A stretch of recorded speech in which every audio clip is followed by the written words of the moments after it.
Chapter 7. The Temple of Silence. Harold March and the few who cultivated the friendship of HornFisher, especially if they saw something of him in his own social setting, were conscious of a certain solitude in his very sociability.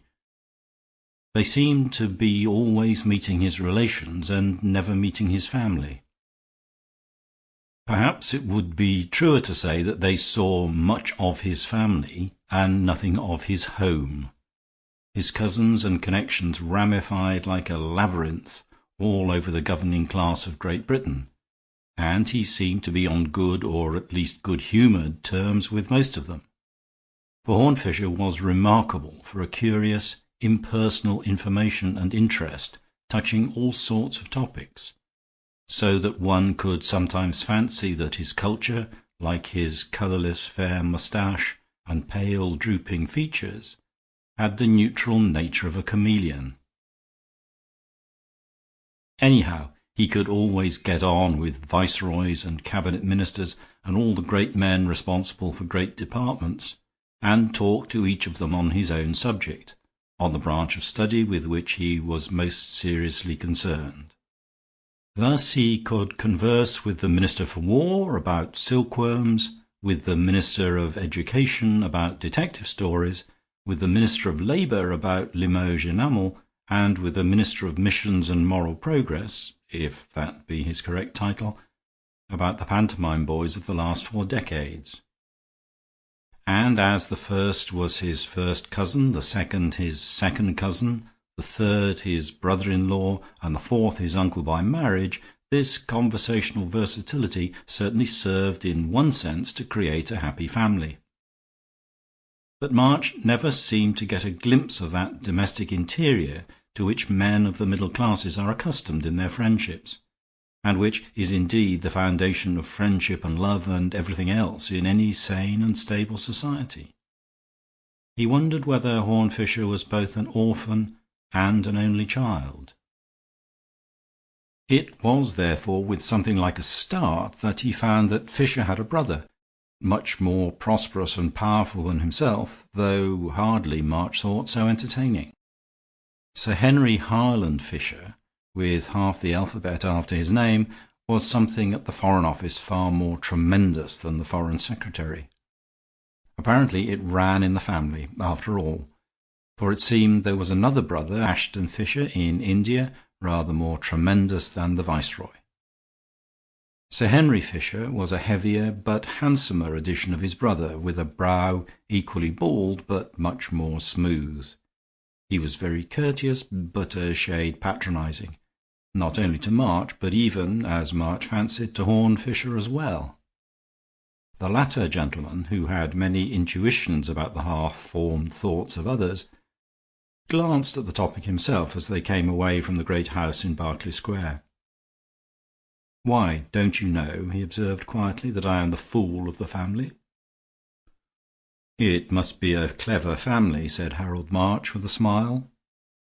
"Very gracefully expressed," replied Fisher. "That is the best of having a literary training. Well, perhaps it is an exaggeration to say I am the fool of the family.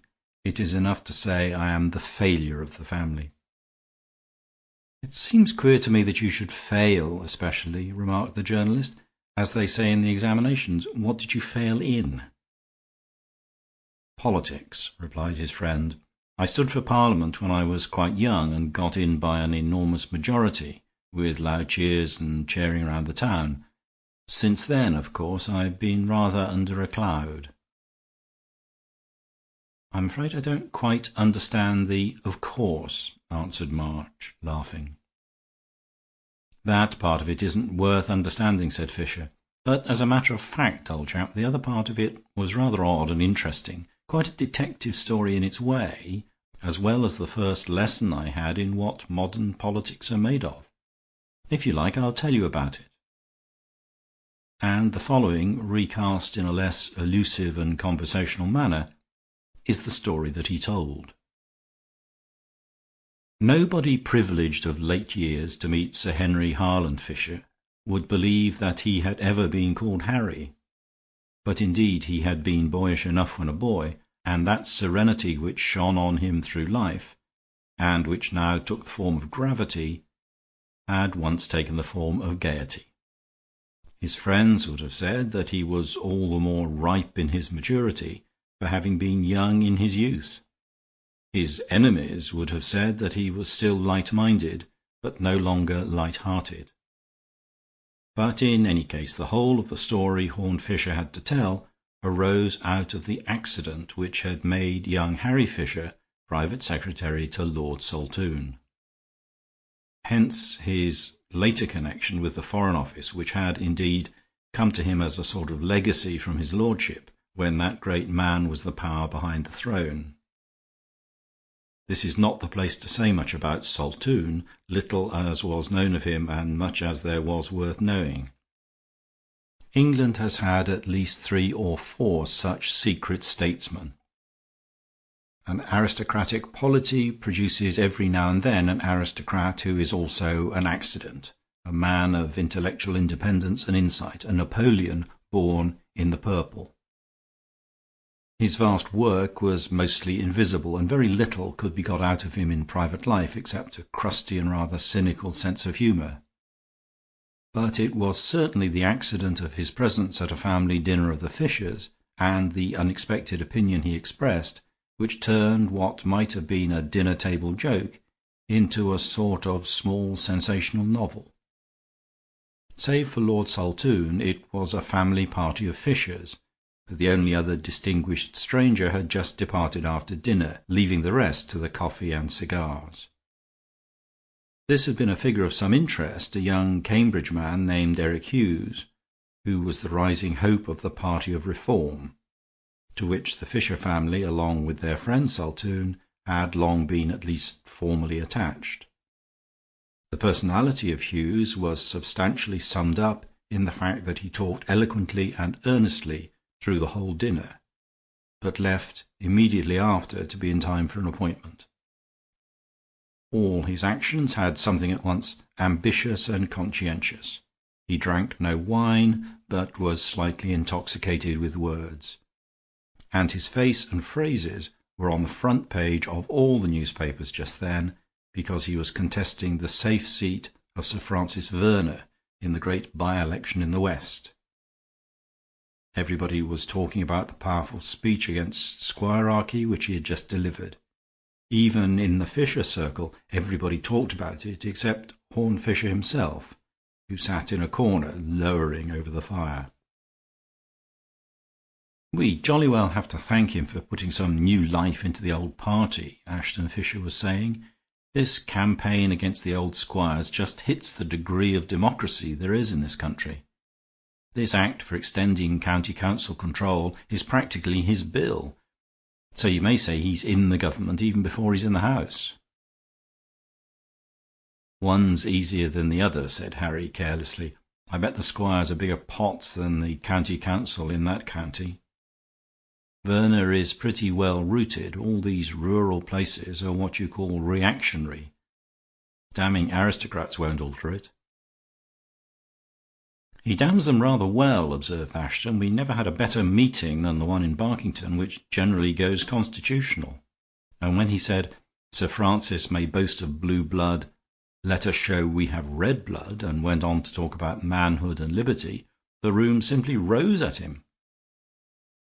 "Speaks very well," said Lord Sultan gruffly, making his only contribution to the conversation so far. Then the almost equally silent HornFisher suddenly spoke, without taking his brooding eyes off the fire. "What I can't understand," he said, "is why nobody has ever slanged for the real reason." "Hullo," remarked Harry humorously. "You beginning to take notice?" "Well, take Verner," continued HornFisher. "If we want to attack Verner, why not attack him? Why compliment him on being a romantic reactionary aristocrat? Who is Verner? Where does he come from? His name sounds old, but I never heard of it before, as the man said of the crucifixion. Why talk about his blue blood? His blood may be gamboge yellow with green spots, for all anybody knows. All we know is that the old squire, Hawker, somehow ran through his money, and his second wife's, I suppose, for she was rich enough, and sold the estate to a man named Verner. What did he make his money in? Oil? Army contracts?" "I don't know," said Sultan, looking at him thoughtfully. "First thing I ever knew you didn't know," cried the exuberant Harry. "And there's more besides," went on HornFisher, who seemed to have suddenly found his tongue. "If we want country people to vote for us, why don't we get somebody with some notion about the country? We don't talk to people in Threadneedle Street about nothing but turnips and pigsties. Why do we talk to people in Somerset about nothing but slums and socialism? Why don't we give the squire's land to the squire's tenants instead of dragging in the county council?" "3 acres and a cow," cried Harry, emitting what the parliamentary reports call an ironical cheer. "Yes," replied his brother stubbornly. "Don't you think agricultural labourers would rather have 3 acres and a cow than 3 acres of printed forms and a committee? Why doesn't somebody start a yeoman party in politics, appealing to the old traditions of the small landowner? And why don't they attack men like Verner for what they are, which is something about as old and traditional as an American oil trust?" "You'd better lead the yeoman party yourself," laughed Harry. "Don't you think it would be a joke, Lord Saltoun, to see my brother and his merry men with their bows and bills marching down to Somerset, all in Lincoln green instead of Lincoln and Bennett hats?" "No," answered old Saltoun. "I don't think it would be a joke. I think it would be an exceedingly serious and sensible idea." "Well, I'm jiggered," cried Harry Fisher, staring at him. "I said just now it was the first fact you didn't know, and I should say this is the first joke you didn't see." "I've seen a good many things in my time," said the old man, in his rather sour fashion. "I've told a good many lies in my time, too, and perhaps I've got rather sick of them. But there are lies and lies, for all that. Gentlemen used to lie just as schoolboys lie, because they hung together and partly to help one another out. But I'm damned if I can see why we should lie for these cosmopolitan cads who only help themselves. They're not backing us up any more; they're simply crowding us out.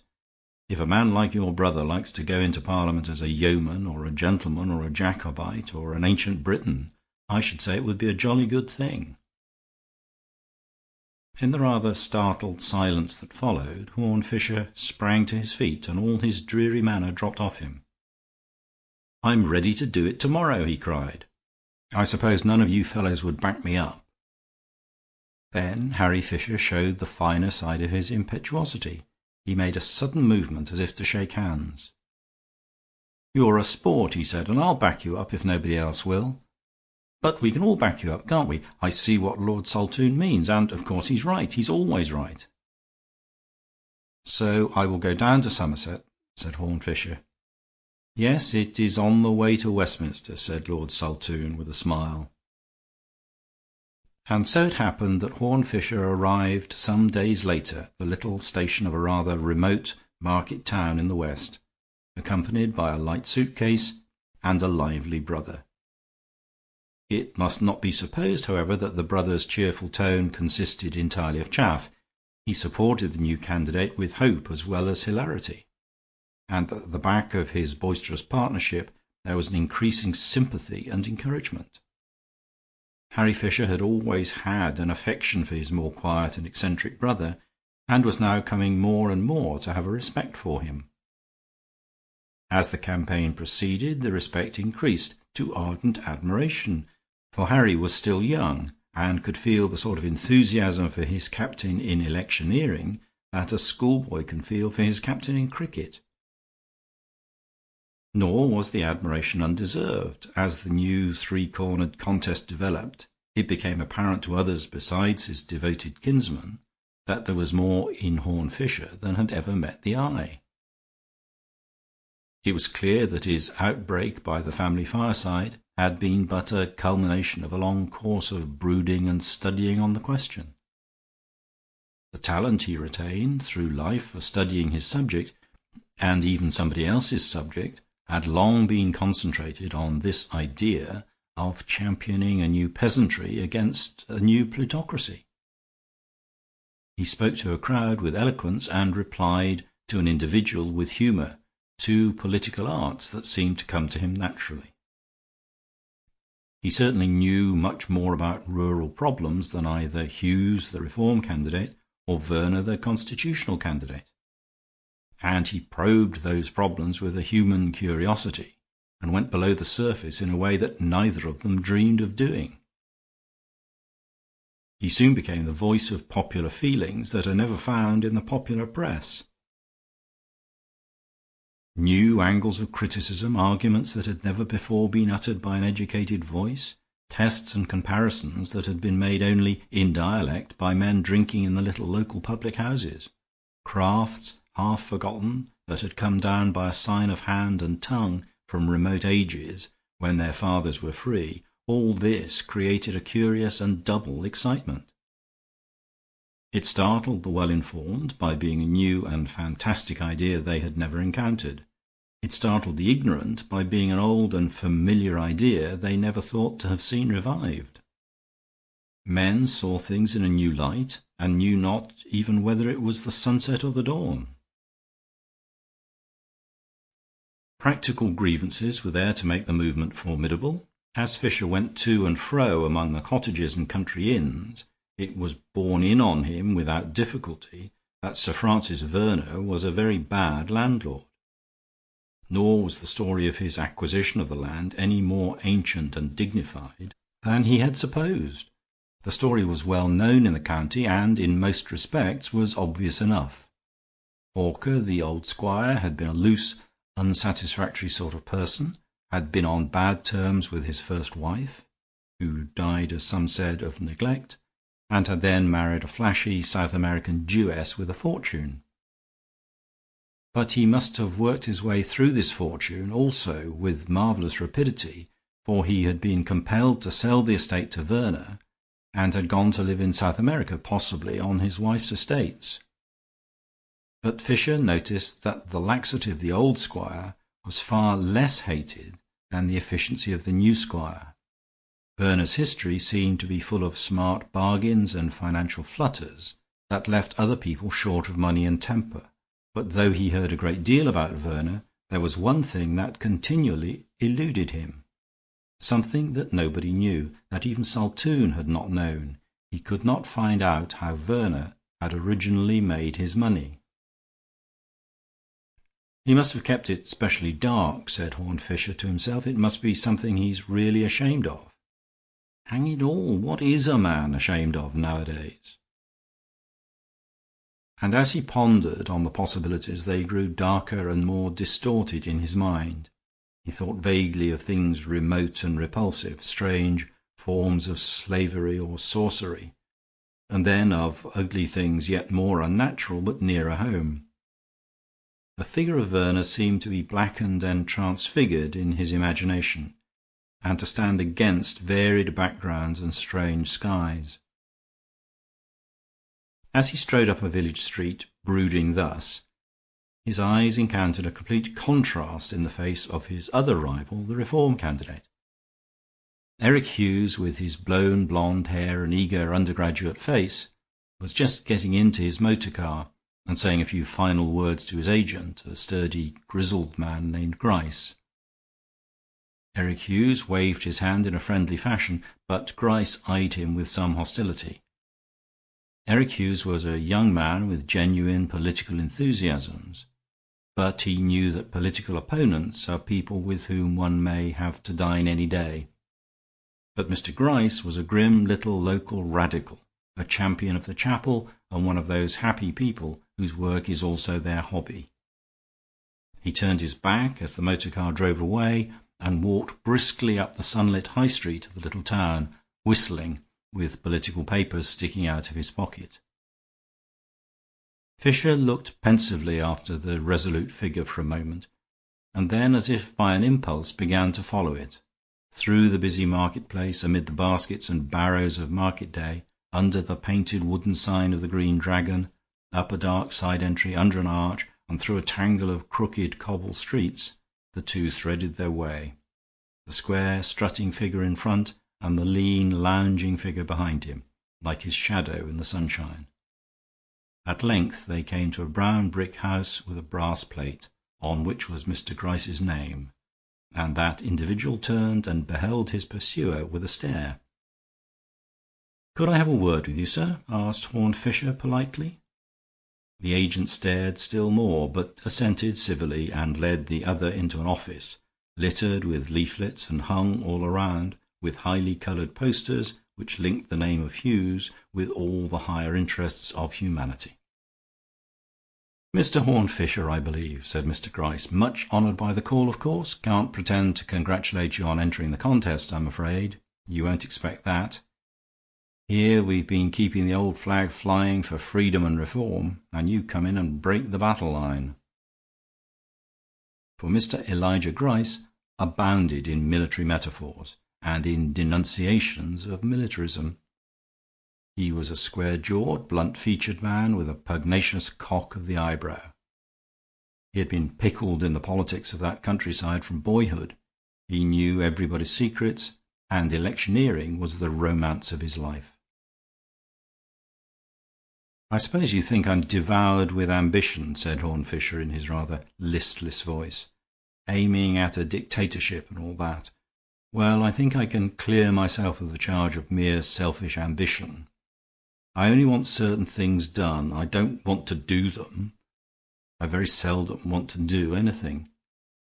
And I've come here to say that I'm quite willing to retire from the contest, if you can convince me that we really want to do the same thing." The agent of the Reform Party looked at him with an odd and slightly puzzled expression, and before he could reply, Fisher went on in the same level tones. "You'd hardly believe it, but I keep a conscience concealed about me, and I am in doubt about several things. For instance, we both want to turn Verner out of Parliament, but what weapon are we to use? I've heard a lot of gossip against him, but is it right to act on mere gossip? Just as I want to be fair to you, so I want to be fair to him. If some of the things I've heard are true, he ought to be turned out of Parliament and every other club in London. But I don't want to turn him out of Parliament if they aren't true." At this point the light of battle sprang into Mr. Gryce's eyes, and he became voluble, not to say violent. He, at any rate, had no doubt that the stories were true. He could testify to his own knowledge that they were true. Verner was not only a hard landlord, but a mean landlord, a robber as well as a rack-renter. Any gentleman would be justified in hounding him out. He had cheated old Wilkins out of his freehold by a trick fit for a pickpocket. He had driven old Mother Biddle to the workhouse. He had stretched the law against Long Adam the poacher till all the magistrates were ashamed of him. "So if you'll serve under the old banner," concluded Mr. Gryce more genially, "and turn out a swindling tyrant like that, I'm sure you'll never regret it." "And if that is the truth," said HornFisher, "are you going to tell it?" "What do you mean, tell the truth?" demanded Gryce. "I mean you're going to tell the truth as you have just told it," replied Fisher. "You're going to placard this town with the wickedness done to old Wilkins. You're going to fill the newspapers with the infamous story of Mrs. Biddle. You're going to denounce Verner from a public platform, naming him for what he did and naming the poacher he did it to. And you're going to find out by what trade this man made the money with which he bought the estate. And when you know the truth, as I said before, of course you're going to tell it. Upon those terms I come under the old flag, as you call it, and haul down my little pennon." The agent was eyeing him with a curious expression, surly but not entirely unsympathetic. "Well," he said slowly, "you have to do these things in a regular way, you know, or people don't understand. I've had a lot of experience, and I'm afraid what you say wouldn't do. People understand slanging squires in a general way, but those personalities aren't considered fair play. It looks like hitting below the belt." "Old Wilkins hasn't got a belt, I suppose," replied HornFisher. "Verner can hit him anyhow, and nobody must say a word. It is evidently very important to have a belt, but apparently you have to be rather high up in society to have one. Possibly," he added thoughtfully, "possibly the explanation of the phrase 'a belted earl,' the meaning of which has always escaped me." "I mean those personalities won't do," returned Gryce, frowning at the table. "And Mother Biddle and Long Adam the poacher are not personalities," said Fisher. "And suppose we mustn't ask how Verner made all the money that enabled him to become a personality?" Gryce was still looking at him under lowering brows, but the singular light in his eyes had brightened. At last he said, in another and much quieter voice, "Look here, sir, I like you, if you don't mind me saying so. I think you are really on the side of the people, and I'm sure you're a brave man. A lot braver than you know, perhaps. We daren't touch what you propose with a barge pole, and so far from wanting you in the old party, we'd rather you ran your own risk by yourself. But because I like you and respect your pluck, I'll do you a good turn before we part. I don't want you to waste time barking up the wrong tree. You talk about how the new squire got the money to buy, and the ruin of the old squire, and all the rest of it. Well, I'll give you a hint about that, a hint about something precious few people know." "I'm very grateful," said Fisher, gravely. "What is it?" "It's in 2 words," said the other. "The new squire was quite poor when he bought. The old squire was quite rich when he sold." HornFisher looked at him thoughtfully as he turned away abruptly and busied himself with the papers on his desk. Then Fisher uttered a short phrase of thanks and farewell, and went out into the street, still very thoughtful. His reflections seemed to end in resolution, and falling in a more rapid stride, he passed out of the little town, along a road leading towards the gate of the great park, the country seat of Sir Francis Verner. A glitter of sunlight made the early winter more like a late autumn, and the dark woods were touched here and there with red and golden leaves, like the last rays of a lost sunset. From a higher part of the road he had seen the long classical facade of the great house with its many windows, almost immediately beneath him. But when the road ran down under the wall of the estate, topped with towering trees behind, he realized that it was half a mile round to the lodge gates. After walking for a few minutes along the lane, however, he came to a place where the wall had cracked and was in process of repair. As it was, there was a great gap in the grey masonry that looked at first as black as a cavern, and only showed at a second glance the twilight of the twinkling trees. There was something fascinating about that unexpected gate, like the opening of a fairy tale. HornFisher had in him something of the aristocrat, which is very near to the anarchist. It was characteristic of him that he turned into this dark and irregular entry as casually as into his own front door, merely thinking that it would be a short cut to the house. He made his way through the dim wood for some distance, and with some difficulty, until there began to shine through the trees a level light in lines of silver, which he did not at first understand. The next moment he had come out into the daylight at the top of a steep bank, at the bottom of which a path ran round the rim of a large ornamental lake. The sheet of water which he had seen shimmering through the trees was of considerable extent, but was walled in on every side with woods which were not only dark but decidedly dismal. At one end of the path was a classical statue of some nameless nymph, and at the other end it was flanked by 2 classical urns, but the marble was weather-stained and streaked with green and grey. 100 other signs, smaller but more significant, told him that he had come on some outlying corner of the grounds, neglected and seldom visited. In the middle of the lake was what appeared to be an island, and on the island what appeared to be meant for a classical temple, not open like a temple of the winds, but with a blank wall between its Doric pillars. We may say it only seemed like an island because a second glance revealed a low causeway of flat stones running up to it from the shore and turning it into a peninsula. And certainly it only seemed like a temple, for nobody knew better than HornFisher that no god had ever dwelt in that shrine. "That's what makes all this classical landscape gardening so desolate," he said to himself, "more desolate than Stonehenge or the pyramids. We don't believe in Egyptian mythology, but the Egyptians did, and I suppose even the Druids believed in Druidism. But the 18th century gentlemen who built these temples didn't believe in Venus or Mercury any more than we do. That's why the reflection of those pale pillars in the lake is truly only the shadow of a shade. They were men of the age of reason. They who filled their gardens with these stone nymphs had less hope than any man in all history of really meeting a nymph in the forest. His monologue stopped abruptly with a sharp noise like a thundercrack that rolled in dreary echoes round the dismal mere. He knew at once what it was. Somebody had fired off a gun. But as to the meaning of it, he was momentarily staggered, and strange thoughts thronged into his mind. The next moment he laughed, for he saw lying a little way along the path below him the dead bird that the shot had brought down. At the same moment, however, he saw something else which interested him more. A ring of dense trees ran round the back of the island temple, framing the facade of it in dark foliage, and he could have sworn he saw a stir as of something moving among the leaves.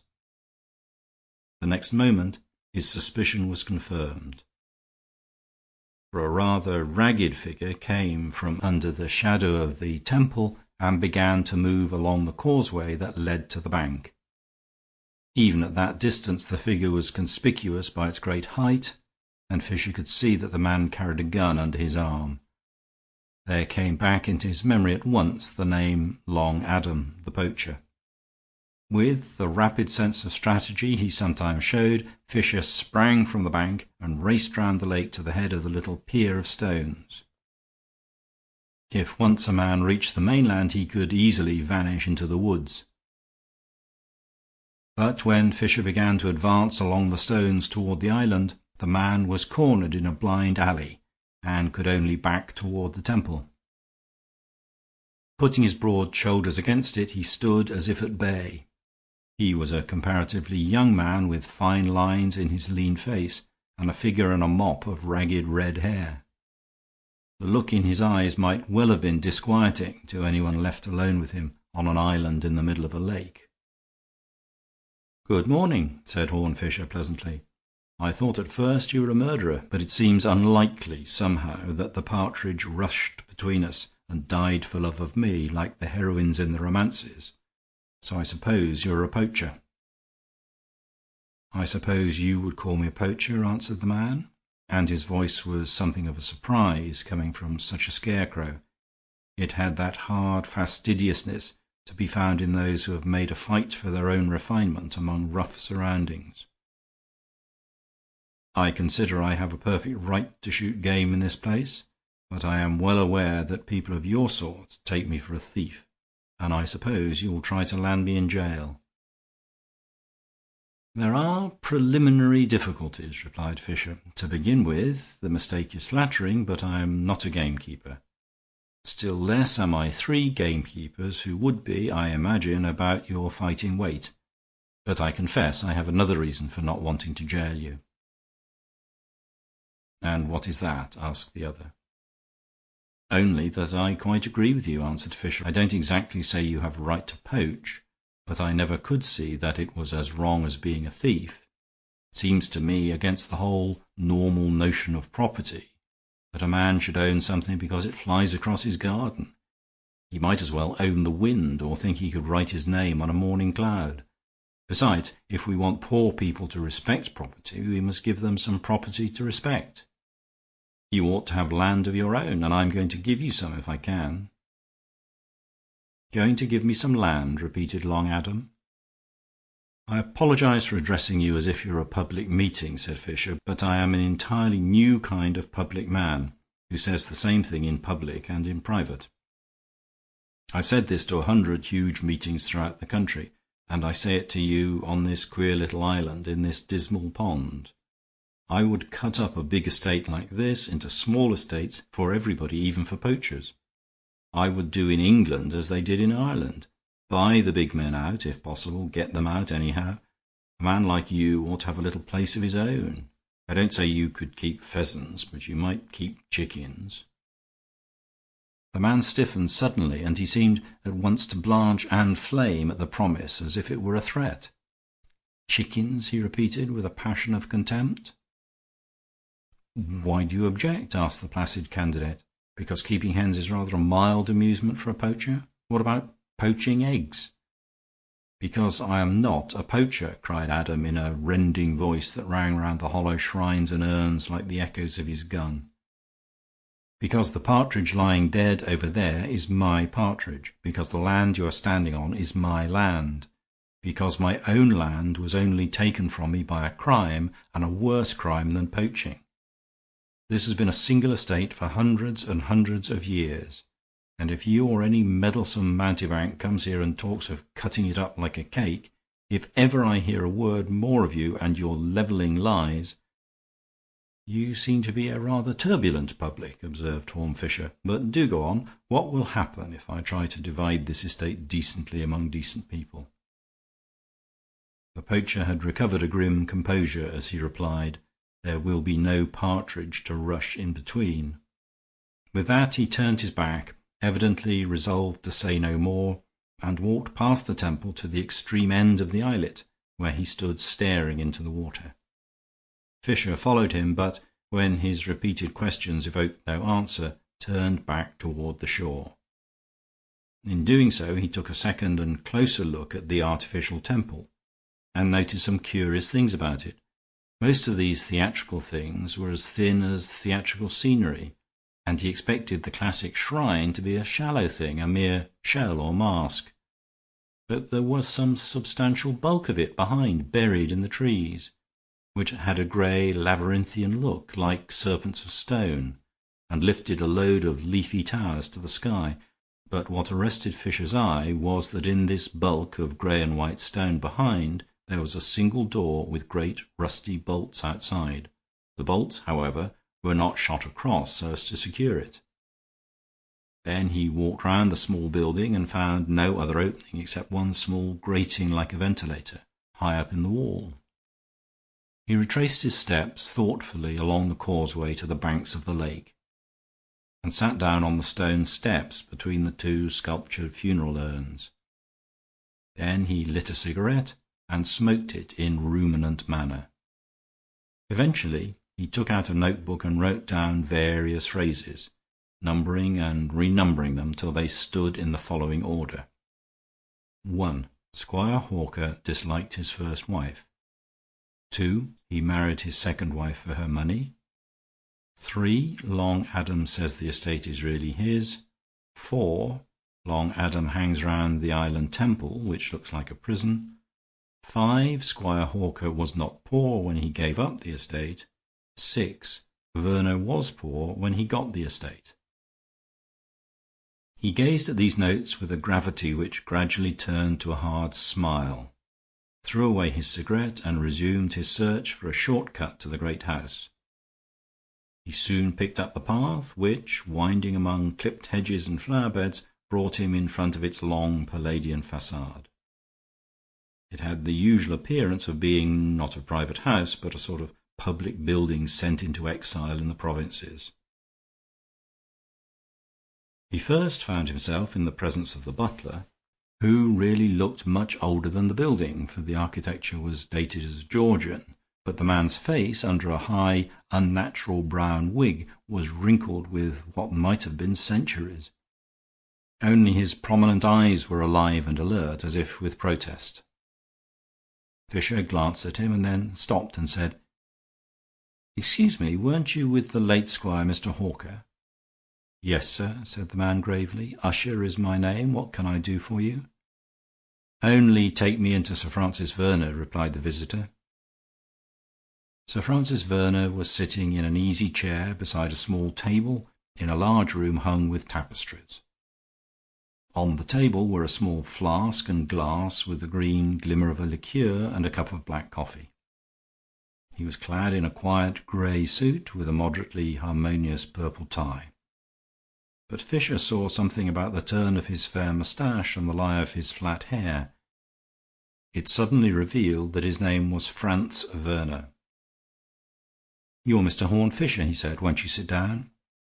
"No, thank you," replied Fisher. "I fear this is not a friendly occasion, and I shall remain standing. Possibly you know that I am already standing for Parliament, in fact." "I am aware we're political opponents," replied Verner, raising his eyebrows. "But I think it would be better if we fought in a sporting spirit, in a spirit of English fair play."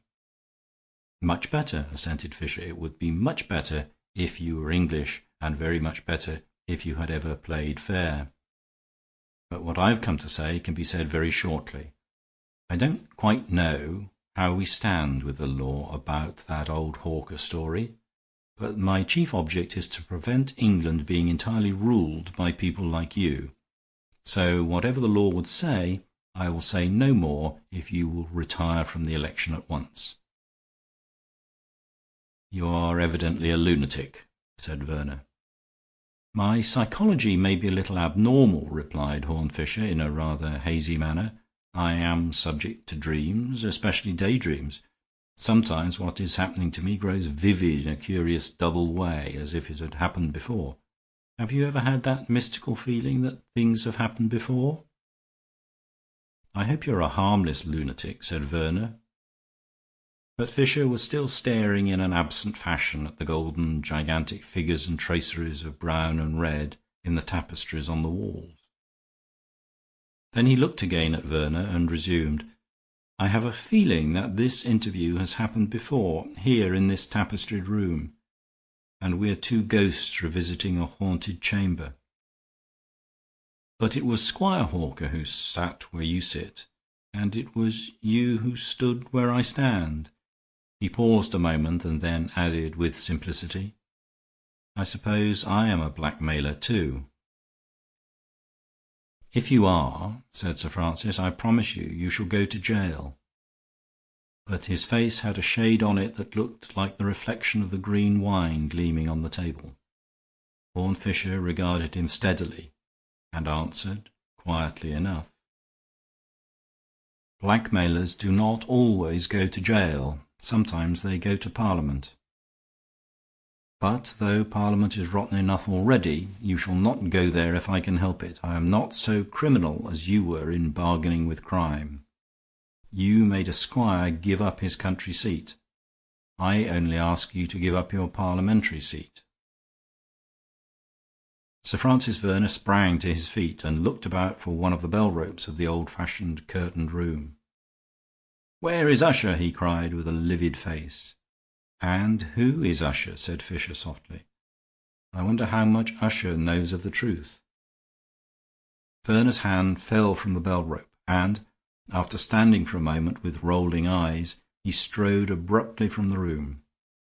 Fisher went out by the other door, by which he had entered, and, seeing no sign of Usher, let himself out and betook himself again toward the town. That night he put an electric torch in his pocket and set out alone in the darkness to add the last links to his argument. There was much that he did not know yet, but he thought he knew where he could find the knowledge. The night closed dark and stormy, and the black gap in the wall looked blacker than ever. The wood seemed to have grown thicker and darker in a day. If the deserted lake with its black woods and gray urns and images looked desolate even by daylight, under the night and the growing storm it seemed still more like the pool of Acheron in the land of lost souls. As he stepped carefully along the jetty stones, he seemed to be traveling farther and farther into the abyss of night, and to have left behind him the last points from which it would be possible to signal to the land of the living. The lake seemed to have grown larger than a sea, but a sea of black and slimy waters that had slept with abominable serenity, as if they had washed out the world. There was so much of this nightmare sense of extension and expansion that he was strangely surprised to come to his desert island so soon. But he knew it for a place of inhuman silence and solitude, and he felt as if he had been walking for years. Nerving himself to a more normal mood, he paused under one of the dark dragon trees that branched out above him, and, taking out his torch, turned in the direction of the door at the back of the temple. It was unbolted as before, and the thought stirred faintly in him that it was slightly open, though only by a crack. The more he thought of it, however, the more certain he grew that this was but one of the common illusions of light coming from a different angle. He studied in a more scientific spirit the details of the door, with its rusty bolts and hinges, when he became conscious of something very near him, indeed nearly above his head. Something was dangling from the tree that was not a broken branch. For some seconds he stood as still as a stone, and as cold. What he saw above him were the legs of a man hanging, presumably a dead man hanged. But the next moment he knew better. The man was literally alive and kicking, and an instant after he had dropped to the ground and turned on the intruder. Simultaneously 3 or 4 other trees seemed to come to life in the same fashion. 5 or 6 other figures had fallen on their feet from these unnatural nests. It was as if the place were an island of monkeys. But a moment after they had made a stampede toward him, and when they laid their hands on him he knew that they were men. With the electric torch in his hand he struck the foremost of them so furiously in the face that the man stumbled and rolled over on the slimy grass. But the torch was broken and extinguished, leaving everything in a denser obscurity. He flung another man against the temple wall so that he slid to the ground, but a third and fourth carried Fischer off his feet and began to bear him, struggling, toward the doorway. Even in the bewilderment of the battle he was conscious that the door was standing open. Someone was summoning the roughs from inside. The moment they were within, they hurled him upon a sort of bench or bed with violence but no damage, for the settee, or whatever it was, seemed to be comfortably cushioned for his reception. Their violence had in it a great element of haste, and before he could rise they had all rushed from the door to escape.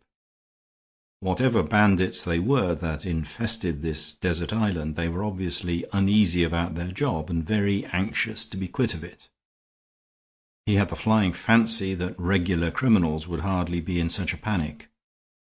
The next moment the great door crashed to, and he could hear the bolts shriek as they shot into place, and the feet of the retreating men scampering and stumbling along the causeway. But rapidly as it had happened, it did not happen before Fischer had done something that he wanted to do.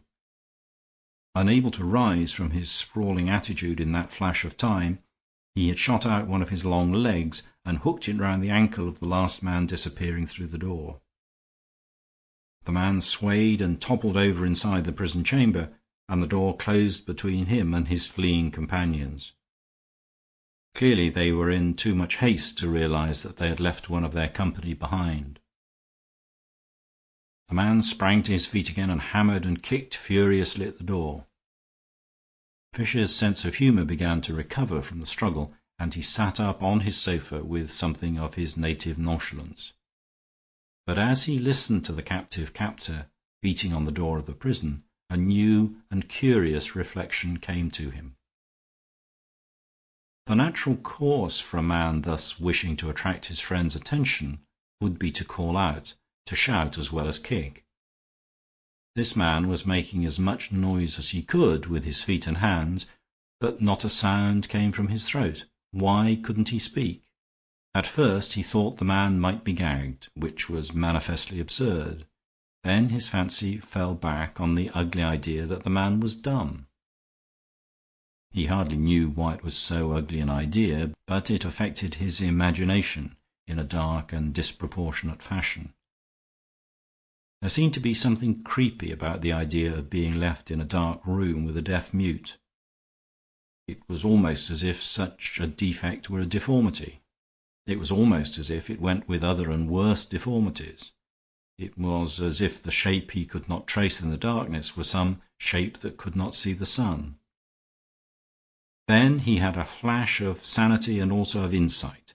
The explanation was very simple, but rather interesting. Obviously the man did not use his voice because he did not wish his voice to be recognized. He hoped to escape from that dark place before Fischer found out who he was. And who was he? One thing at least was clear: he was one or other of the 4 or 5 men with whom Fisher had already talked in these parts, and in the development of that strange story. "Now I wonder who you are," he said aloud with all his old lazy urbanity. "I suppose it's no use trying to throttle you in order to find out. It would be displeasing to pass the night with a corpse. Besides, I might be the corpse. I've got no matches, and I've smashed my torch, so I can only speculate. Who could you be now? Let us think." The man thus genially addressed had desisted from drumming on the door and retreated sullenly into a corner as Fisher continued to address him in a flowing monologue. "Probably you're the poacher who says he isn't a poacher. He says he's a landed proprietor, but he will permit me to inform him that, whatever he is, he's a fool. What hope can there ever be of a free peasantry in England if the peasants themselves are such snobs as to want to be gentlemen? How can we make a democracy with no democrats? As it is, you want to be a landlord, and so you consent to be a criminal. And in that, you know, you are rather like somebody else. And now I think of it, perhaps you are somebody else." There was a silence broken by breathing from the corner and the murmur of the rising storm that came in through the small grating above the man's head. HornFisher continued: "Are you only a servant, perhaps, that rather sinister old servant who was butler to Hawker and Verner? If so, you are certainly the only link between the two periods. But if so, why do you degrade yourself to serve this dirty foreigner, when you at least saw the last of a genuine national gentry? People like you are generally at least patriotic. Doesn't England mean anything to you, Mr. Usher? All of which eloquence is possibly wasted, as perhaps you're not Mr. Usher. More likely you're Verner himself. And it's no good wasting eloquence to make you ashamed of yourself, nor is it any good to curse you for corrupting England, nor are you the right person to curse. It is the English who deserve to be cursed, and are cursed, because they allowed such vermin to crawl into the high places of their heroes and their kings. I won't dwell on the idea that you're Verner, or the throttling might begin after all. Is there anyone else you could be? Surely you're not some servant of the other rival organization. I can't believe you're Gryce the agent, and yet Gryce had a spark of the fanatic in his eye too, and men will do extraordinary things in these paltry feuds of politics. Or if not the servant, is it the... No, I can't believe it. Not the red blood of manhood and liberty. Not the democratic ideal." He sprang up in excitement, and at the same moment a growl of thunder came through the grating beyond. A storm had broken, and with it a new light broke on his mind. There was something else that might happen in a moment. "Do you know what that means?" he cried. "It means that God himself may hold a candle to show me your infernal face." The next moment came a crash of thunder, but before the thunder a white light had filled the whole room for a single split second. Fisher had seen two things in front of him. One was the black and white pattern of the iron grating against the sky. The other was the face in the corner. It was the face of his brother. Nothing came from HornFisher's lips except a Christian name, which was followed by a silence more dreadful than the dark. At last the other figure stirred and sprang up, and the voice of Harry Fisher was heard for the first time in that horrible room. "You've seen me, I suppose," he said, "and we may as well have a light now. You could have turned it on at any time if you had found the switch." He pressed a button in the wall, and all the details of that room sprang into something stronger than daylight. Indeed, the details were so unexpected that for a moment they turned the captive's rocking mind from the last personal revelation. The room, so far from being a dungeon cell, was more like a drawing-room, even a lady's drawing-room, except for some boxes of cigars and bottles of wine that were stacked with books and magazines on a side table. A second glance showed him that the more masculine fittings were quite recent, and that the more feminine background was quite old. His eye caught a strip of faded tapestry, which startled him into speech, to the momentary oblivion of bigger matters. "This place was furnished from the great house," he said. "Yes," replied the other, "and I think you know why." "I think I do," said HornFisher, "and before I go on to more extraordinary things, I will say what I think. Squire Hawker played both the bigamist and the bandit. His first wife was not dead when he married the Jewess. She was imprisoned on this island. She bore him a child here, who now haunts his birthplace under the name of Long Adam. A bankruptcy company promoter named Verner discovered the secret and blackmailed the squire into surrendering the estate. That's all quite clear and very easy. And now let me go on to something more difficult. And that is for you to explain what the devil you are doing kidnapping your born brother." After a pause, Henry Fisher answered, "I suppose you didn't expect to see me," he said, "but after all, what could you expect?" "I'm afraid I don't follow," said HornFisher. "I mean, what else could you expect after making such a muck of it?" said his brother sulkily. "We all thought you were so clever. How could we know you were going to be, well, really such a rotten failure?" "This is rather curious," said the candidate, frowning. "Without vanity, I was not under the impression that my candidature was a failure. All the big meetings were successful, and crowds of people have promised me votes." "I should jolly well think they had," said Henry grimly. "You've made a landslide with your confounded acres and a cow, and Verner can hardly get a vote anywhere. Oh, it's too rotten for anything." "What on earth do you mean?" "Why, you lunatic," cried Henry, in tones of ringing sincerity, "you don't suppose you were meant to win the seat, do you? Oh, it's too childish. I tell you, Verner's got to get in. Of course he's got to get in. He's to have the Exchequer next session, and there's the Egyptian loan, and Lord knows what else. We only wanted you to split the Reform vote, because accidents might happen after Hughes had made a score at Barkington." "I see," said Fisher. "And you, I think, are a pillar and ornament of the Reform party? As you say, I am not clever." The appeal to party loyalty fell on deaf ears, for the pillar of Reform was brooding on other things. At last he said in a more troubled voice, "I didn't want you to catch me. I knew it would be a shock, but I tell you what, you never would have caught me if I hadn't come here myself to see they didn't ill-treat you and to make sure everything was as comfortable as it could be."